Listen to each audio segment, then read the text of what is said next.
Bonjour à tous, bienvenue dans une nouvelle vidéo de la qualité simplifiée. Aujourd'hui, on va aborder la méthode des 5M. Qualité simplifiée, ouais! Donc, la méthode des 5M est un outil qualité qui permet de déterminer les différentes causes probables de non-conformité interne, donc de dérive, ou de non-conformité externe, donc réclamation client ou non-conformité en cas d'audit. Cette méthode est très utilisée en HACCP et aussi pour de la résolution de problèmes. Elle résulte d'un travail d'équipe qui est plus efficace quand il est effectué avec des équipes terrain qui voient vraiment tout ce qui se passe en réalité et toutes les dérives possibles. Cette méthode est représentée sous forme d'un diagramme d'Ishikawa ou alors encore diagramme dit en arête de poisson ou arbre des causes. Donc sur l'arête centrale, on définit notre problème et ensuite viennent se greffer au niveau de l'arête centrale les 5M. Donc matériel, milieu, machine, main-d'œuvre et méthode. On peut aussi parler de 8M en incluant aussi management, mesure, moyens financiers.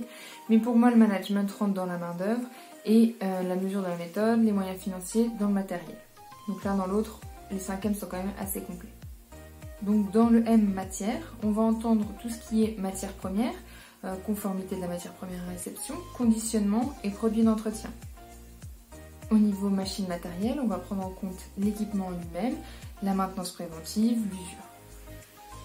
Le M méthode va inclure tout ce qui est conditions de travail, processus, procédure, donc vraiment dans la structure de la procédure et pas dans l'application, puisque si la procédure n'est pas appliquée, là ce sera un problème de main-d'œuvre. Par contre, si elle est mal rédigée, ce sera un problème de méthode.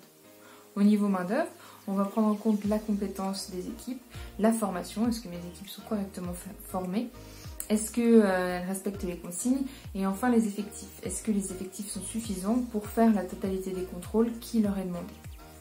Enfin le dernier M, c'est le milieu, donc tout ce qui est environnant, lumière, température, hygrométrie. Donc les 5M sont principalement, je vous le disais, utilisés dans la HACCP, mais aussi dans la résolution de problèmes. Alors dans la résolution de problèmes, le 5M fait partie d'un outil dans la résolution de problèmes, mais viennent se greffer au 5M tout ce qui est identification du problème, donc QQO, QCP. Ensuite, on va évaluer les causes principales, vérifier donc via des résultats, etc., la véracité des différentes causes qui ont été déterminées.